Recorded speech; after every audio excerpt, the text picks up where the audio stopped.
안녕하세요, 여러분. 오늘은 일상적인 업무 수행의 어려움에 대해 이야기해 보려고 합니다. 아침에 일어나서 뭘 해야 하는지 까먹어요. 작은 일도 힘겨워서 누군가가 돕지 않으면 버거워요. 스트레스가 쌓입니다. 이런 문제를 호소하시는 분들이 많습니다. 하루의 시작이 이렇게 버겁다니 정말 안타까운 일입니다. 일상적인 업무 수행의 어려움은 여러 가지 증상으로 나타납니다. 예를 들어 아침에 일어나서는 할 일을 잊어버리고 무기력하게 느껴질 수 있습니다. 기본적인 기능인 식사 준비나 세탁조차 힘들게 느껴질 때가 많고 루틴을 따르는 게 부담스럽고 어려워질 수 있습니다. 이처럼 작은 일도 생각해야 하고 어떻게 해야 할지 모르는 상황이 자주 발생할 수 있습니다. 이런 증상들은 육체적으로는 피로감으로 인해 일상적인 행동 수행이 감소하게 되고 심리적으로는 불안감이 커지면서 자아 존중감 저하로 이어지기도 합니다. 사회적으로는 친구나 가족과의 약속을 지키지 못해 소외감이 생기는 일도 종종 있습니다. 전문가들은 이런 문제를 진단하기 위해 생활 습관을 평가하기 위해 관찰 및 면담을 실시하고 일상 기능을 평가하는 인지 테스트를 진행합니다. 이제 그러면 이러한 문제를 어떻게 해결할 수 있을까요?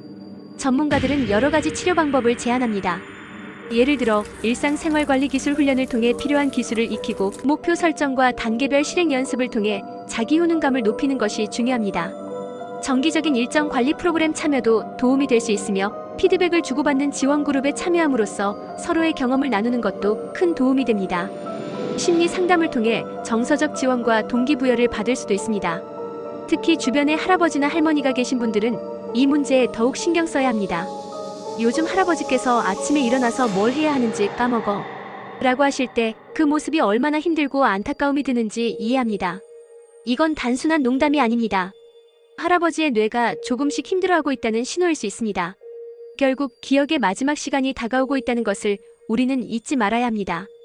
그래서 우리가 할아버지를 도와줄 방법이 필요합니다. 우선 작은 일부터 시작해보는 것이 좋습니다. 할아버지, 오늘은 아침에 커피 한 잔만 마셔보자 라는 식으로 간단한 목표를 정해보면 좋겠죠. 큰 일은 힘들더라도 작은 것 하나하나 해내면 그 과정에서 자신감을 찾을 수 있을 것입니다. 또한 일상적인 루틴을 만들어보는 것도 중요합니다. 할아버지, 매일 아침에 이 시간에 산책할까요? 라고 제안하면서 정해진 시간에 규칙적으로 활동하는 것이 좋습니다. 이렇게 반복하다 보면 할아버지께서도 점점 더 업무가 자연스럽게 느껴지실 거예요. 우리 함께 일상 속 작은 일들을 해내면서 소중한 기억을 만들어가면 나중에 후회는 절대 남지 않을 것입니다. 함께 힘내보세요.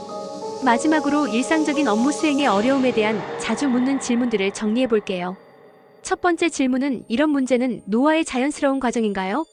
입니다. 어느 정도 맞지만 조기 개입과 지속적인 노력이 필요합니다. 두 번째는 어떻게 하면 일상적인 업무 수행 능력을 향상시킬 수 있나요?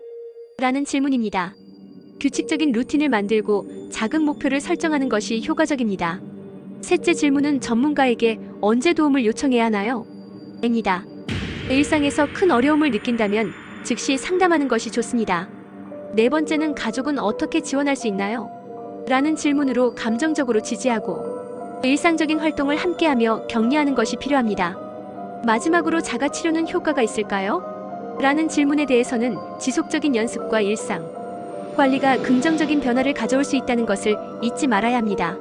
오늘은 이렇게 일상적인 업무 수행의 어려움에 대해 이야기해 보았습니다. 여러분도 할아버지와 할머니와 함께 소중한 기억을 잘 만들어 가시길 바랍니다. 감사합니다. 다음에 또 만나요.